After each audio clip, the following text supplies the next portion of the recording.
ನಮಸ್ಕಾರ ಸ್ನೇಹಿತರೆ, ನಾನು ನಿಮ್ಮ ಮಲ್ಲೇಶ್ ಜೆ ರೇಷ್ಮೆ ರಾಜ ಯೂಟ್ಯೂಬ್ ಚಾನಲ್ಗೆ ಸ್ವಾಗತ.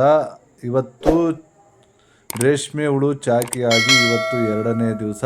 ಈ ಎರಡನೇ ದಿವಸದಲ್ಲಿ ನಾವು ಯಾವ ರೀತಿ ರೇಷ್ಮೆ ಹುಳುಗಳ ನಿರ್ವಹಣೆಯನ್ನು ಮಾಡ್ತೀವಿ ಅಂತಕ್ಕಂಥ ವಿವರವನ್ನು ನಿಮಗೆ ಸಂಪೂರ್ಣವಾಗಿ ತಿಳಿಸ್ಕೊಡ್ತಾ ಇದ್ದೀನಿ. ನಾವು ಎರಡನೇ ದಿವಸ ಹುಳುಗಳನ್ನು ತೆಳುವು ಹಾಕ್ಕೊಳ್ಬೇಕು. ಹುಳುಗಳಿಗೆ ಎಷ್ಟು ಜಾಗ ಬೇಕು ಅಷ್ಟು ಜಾಗವನ್ನು ಅವುಗಳಿಗೆ ಒದಗಿಸಿಕೊಡಬೇಕು. ಎಲ್ಲ ಹುಳುಗಳನ್ನು ಈ ರೀತಿ ನಾವು ಒಂದು ಕ್ರೇಟ್ನಲ್ಲಿ ಸುಮಾರು 25 ಮೊಟ್ಟೆಗಳಷ್ಟು ನೀವು ಹುಳುಗಳನ್ನು ಇದರಲ್ಲಿ ನೋಡ್ತಾ ಇದ್ದೀರಾ. ಈ 25 ಮೊಟ್ಟೆಗಳು ಪ್ರತಿ ದಿವಸ ನಾವು ಅವಕ್ಕೆ ಎಷ್ಟು ಜಾಗದ ಒಂದು ಅವಶ್ಯಕತೆ ಇದೆ ಅಷ್ಟು ಜಾಗಗಳನ್ನು ನಾವು ಕೊಡುವಂಥ ವ್ಯವಸ್ಥೆಯನ್ನು ಮಾಡ್ಕೊಂಡು ಹೋಗಬೇಕಾಗುತ್ತೆ. ಜೊತೆಗೆ ಹುಳುಗಳನ್ನು ಈಗ ನಾವು ಈ ಬೇಸಿಗೆ ಕಾಲ ಇರೋದರಿಂದ ನಾವು ಮಳೆಗಾಲದಲ್ಲಿ ಬರೀ 2 ಫೀಡಿಂಗ್ಗಳನ್ನ ಕೊಡ್ತೀವಿ, ಅಂದರೆ 2 ಮೇವನ್ನು ಸೊಪ್ಪನ್ನು ಹಾಕ್ತೀವಿ. ಆದರೆ ಬೇಸಿಗೆ ಕಾಲದಲ್ಲಿ ನಾವು 3 ಫೀಡಿಂಗ್ ಅಂದರೆ 3 ಬಾರಿ ಸೊಪ್ಪನ್ನು ಹಾಕ್ತೀವಿ. ಬೆಳಿಗ್ಗೆ 6ರಿಂದ 8 ಗಂಟೆ ಅಥವಾ 9 ಗಂಟೆ ಒಳಗಡೆ ಒಂದು ಸಾರಿ, ಜೊತೆಗೆ ಮತ್ತು 2ರಿಂದ 3 ಗಂಟೆಗೆ ಒಂದು ಸಾರಿ, ಮತ್ತು ಸಂಜೆ 9ರಿಂದ 10 ಗಂಟೆಗೆ ಒಂದು ಸಾರಿ, ಈ ಥರ 3 ಮೇವುಗಳನ್ನು ಹಾಕ್ತೀವಿ. ಮತ್ತು ಹುಳುಗಳಿಗೆ ಸಾಕಷ್ಟು ಸ್ಥಳಾವಕಾಶವನ್ನು ಕೊಡ್ತೀವಿ. ಈ ಸಮಯದಲ್ಲಿ ಬೇಸಿಗೆ ಕಾಲದಲ್ಲಿ ಆದಷ್ಟು ಶೈತ್ಯಾಂಶ ಕಡಿಮೆ ಇರುತ್ತೆ. ಆದ್ದರಿಂದ ನಾವು 2 ಫೀಡಿಂಗ್ ಹಾಕಿದ್ರೆ ಹುಳುಗಳು ಸೈಜು ಕಡಿಮೆ ಬರ್ತಕ್ಕಂಥ ಸಾಧ್ಯತೆ ಇರುತ್ತೆ. ಆದ್ದರಿಂದ ನಾವು ಬೇಸಿಗೆ ಕಾಲದಲ್ಲಿ ಉಷ್ಣಾಂಶ ಜಾಸ್ತಿ ಇರುತ್ತೆ, ಶೈತ್ಯಾಂಶ ಕಡಿಮೆ ಇರುತ್ತೆ. ಆ ದೃಷ್ಟಿಯಿಂದ ನಾವು ಹುಳುಗಳಿಗೆ 3 ಫೀಡಿಂಗನ್ನು ಕೊಡಬೇಕಾಗುತ್ತೆ. ಮತ್ತು ಸಾಕಷ್ಟು ಸ್ಥಳಾವಕಾಶ ಕೊಡಬೇಕು. ನಾವು ಹುಳುಗಳನ್ನು ದಟ್ಟವಾಗಿ ಇಟ್ಟುಕೊಂಡು ಬೇಸಿಗೆ ಕಾಲದಲ್ಲಿ ಮೇಯಿಸಬಾರ್ದು.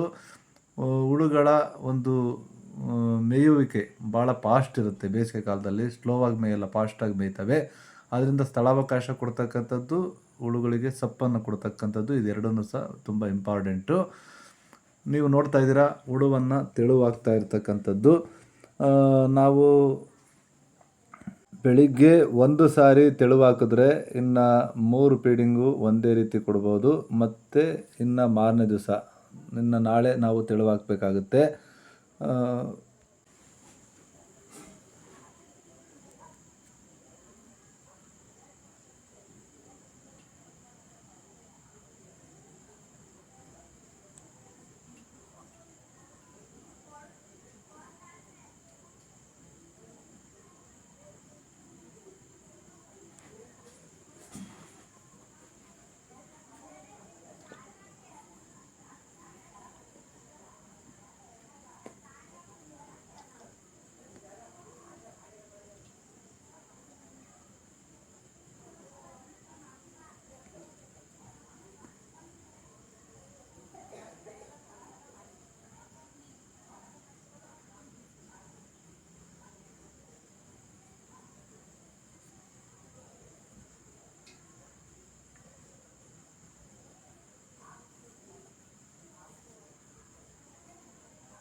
ನಾವು ಸುಮಾರು 300 ಮೊಟ್ಟೆ ತಂದಿರತಕ್ಕಂಥದ್ದು 25 ಮೊಟ್ಟೆ ಒಂದು ಟ್ರೇಸ್ನಂತೆ ಸುಮಾರು 12 ಟ್ರೇಸ್ಗಳಲ್ಲಿ ಹುಳುಗಳನ್ನು ಇಟ್ಟಿದ್ದೀವಿ. ಎಲ್ಲ ಹುಳುಗಳನ್ನು ಸಹ ಪ್ರತಿ ತಟ್ಟೆಯನ್ನು ತೆಳುವು ಹಾಕಿದ್ದೀವಿ. ಇನ್ನು ತೆಳುವು ಹಾಕಿದ ಮೇಲೆ ಇವುಗಳಿಗೆ ಸೊಪ್ಪನ್ನು ಹಾಕಬೇಕು. ನೀವು ನೋಡ್ತಾ ಇದ್ದೀರಾ, ಪ್ರತಿ ತಟ್ಟೆಗಳನ್ನು ಸಹ ಹುಳುಗಳನ್ನು ತೆಳುವಾಗಿ ಹಾಕಿದ್ದೇವೆ.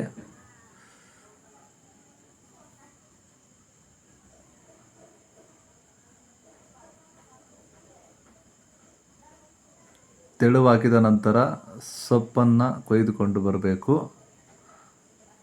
ಸೊಪ್ಪನ್ನು ನಾವು ಎರಡನೇ ದಿವಸ ತುಂಬ ತೆಳುವಾಗಿರತಕ್ಕಂಥ ಸೊಪ್ಪನ್ನೇ ಸಹ ಕೊಡಬೇಕಾಗುತ್ತೆ.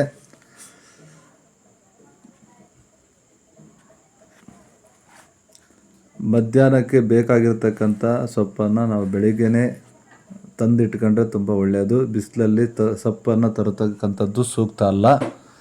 ಈ ಸೊಪ್ಪನ್ನು ತಂದು ನಾವು ಅದನ್ನು ಹೆಚ್ಚಿ ಹುಳುಗಳಿಗೆ ತೆಳುವಾಗಿ ಹಾಕಬೇಕಾಗುತ್ತೆ.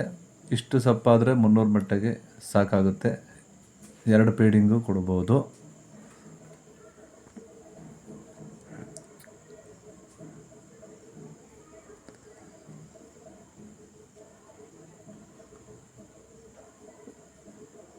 ಚಾಕಿ ಕಟ್ಟೋದನ್ನು ಹೆಣ್ಣು ಮಕ್ಕಳಿಗೆ ತೋರಿಸ್ಕೊಟ್ರೆ ಹೆಣ್ಮಕ್ಳು ಸಹ ಇದನ್ನು ಮಾಡ್ತಾರೆ.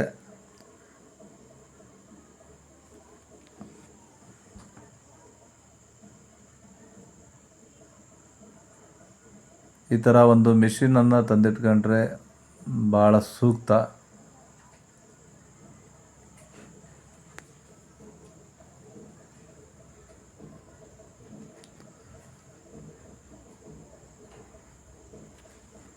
ನಾವು 1ನೇ ಜ್ವರ ಹೇಳುವವರೆಗೆ ಮಿಷಿನಿಂದ ಸೊಪ್ಪನ್ನು ಹೆಚ್ಚಿದ್ರೂ ಸಹ ಮತ್ತೊಮ್ಮೆ ಹಲಿಗೆ ಮತ್ತು ಕತ್ತಿಯಿಂದ ಹೆಚ್ಚೋದು ತುಂಬ ಒಳ್ಳೆಯದು. ಎಳೆ ಎಳೆಯಾಗಿ ಬಂದಿರುತ್ತೆ ನಾವು ಮಿಷಿನಲ್ಲಿ ಹೆಚ್ಚಿದ್ದು, ಮತ್ತು ಆ ಎಳೆಯನ್ನು ಮತ್ತೊಂದು ಸಾರಿ ಹೆಚ್ಚಿದರೆ ತುಂಬ ಚೆನ್ನಾಗಿರುತ್ತೆ. ತೆಳುವಾಗಿ ಸೊಪ್ಪನ್ನು ಕೊಡೋದಕ್ಕೆ ಭಾಳ ಸೂಕ್ತವಾಗಿರುತ್ತೆ. ಆದ್ದರಿಂದ ಒಂದು ಸಾರಿ ಈ ಥರ ಹೆಚ್ಕೊಳ್ಬೇಕಾಗುತ್ತೆ.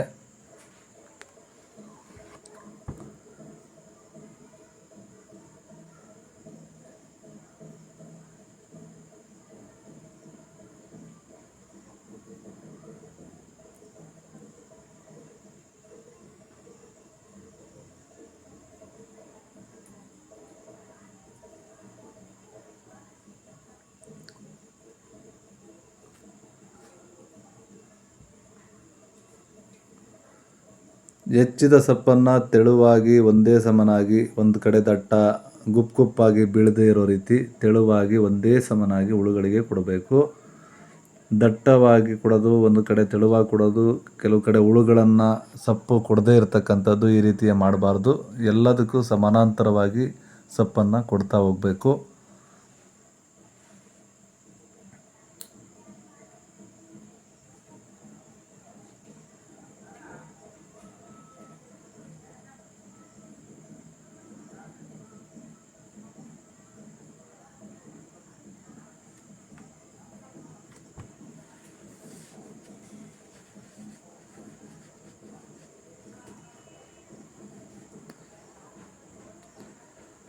ನಾವು ಸೊಪ್ಪನ್ನು ಕೊಟ್ಟಾದ ಮೇಲೆ ಎಲ್ಲ ಟ್ರೇಸ್ಗಳಿಗೂ ಸಹ ಪ್ಯಾರಾಫಿನ್ ಪೇಪರ್ ಅನ್ನು ನಾವು ಮುಚ್ಚಿಡಬೇಕು. ಯಾಕೆ ಅಂತೇಳಿದ್ರೆ ಪೇಪರು ಶೈತ್ಯಾಂಶ ಕಡಿಮೆ ಇರೋದ್ರಿಂದ ಬೇಗ ಸೊಪ್ಪು ಬಾಡುತ್ತೆ. ಆದ್ದರಿಂದ ಈ ರೀತಿ ಮುಚ್ಚಿಡೋದ್ರಿಂದ ತೇವಾಂಶ ಸೊಪ್ಪಿನಲ್ಲಿ ಭಾಳ ಹೊತ್ತಿರುತ್ತೆ.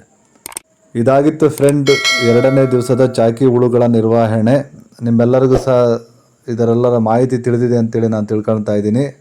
ನಾಳಿನ ವಿಡಿಯೋದಲ್ಲಿ ಮತ್ತೊಮ್ಮೆ ಭೇಟಿಯಾಗೋಣ. ಎಲ್ಲರಿಗೂ ಸಹ ಧನ್ಯವಾದಗಳು.